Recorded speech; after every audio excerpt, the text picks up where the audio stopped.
అమరావతి అభివృద్ధిలో మరో ముందడుగు పడింది.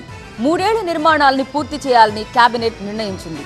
పోలవరం ఎడమ కాలువ రీటెండరింగ్ కు ఆమోదం తెలిపింది. మరోవైపు అమిత్ షాపై విపక్షాలు తప్పుడు ప్రచారం చేస్తున్నాయని మండిపడ్డారు చంద్రబాబు నాయుడు.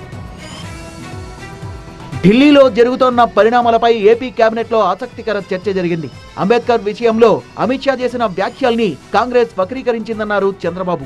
కాంగ్రెస్ హయాంలో అంబేద్కర్ కు తగిన గౌరవం లభించలేదని, కాంగ్రెస్ హయాంలోనే అంబేద్కర్ ఎన్నికల్లో ఓడిపోయారన్నారు చంద్రబాబు. బీపీ సింగ్ హయాంలో పార్లమెంట్ ఆవరణలో అంబేద్కర్ విగ్రహాన్ని ఏర్పాటు చేశామని, అంబేద్కర్ కు ఎవరి ద్వారా గుర్తింపు వచ్చిందనే అంశంపై చర్చించాల్సిన అవసరం ఉందన్నారు ముఖ్యమంత్రి.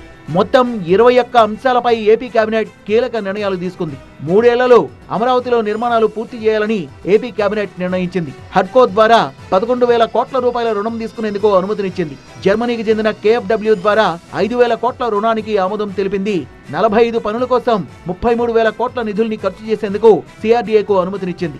వరల్డ్ బ్యాంకు, ADB నిధులు కేటాయించిన లోన్ను శాంక్షన్ చేయటం, అదేవిధంగా హడ్కో ద్వారా 11,000 కోట్ల రూపాయలు, మరి KfW జర్మనీ ఫైనాన్స్ కంపెనీ, ఆ కంపెనీ ద్వారా ఒక 5,000 కోట్ల రూపాయలు రుణాలు తీసుకుంటానికి ఏపీ CRDAకి ప్రభుత్వం ఆమోదం తెలిపింది.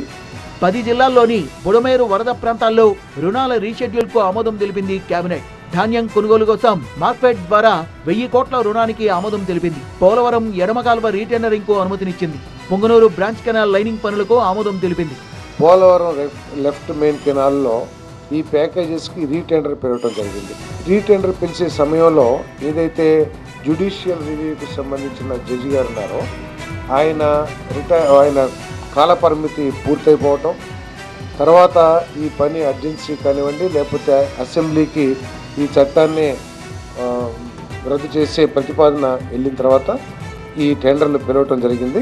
క్లీన్ ఎనర్జీ కోసం NTPC ద్వారా పెట్టుబడుల కోసం జాయింట్ వెంచర్ ఏర్పాటు చేసింది. 1,70,000 కోట్ల పెట్టుబడులతో విద్యుత్ ఉత్పత్తి యూనిట్లు ఏర్పాటు చేయాలని నిర్ణయించింది.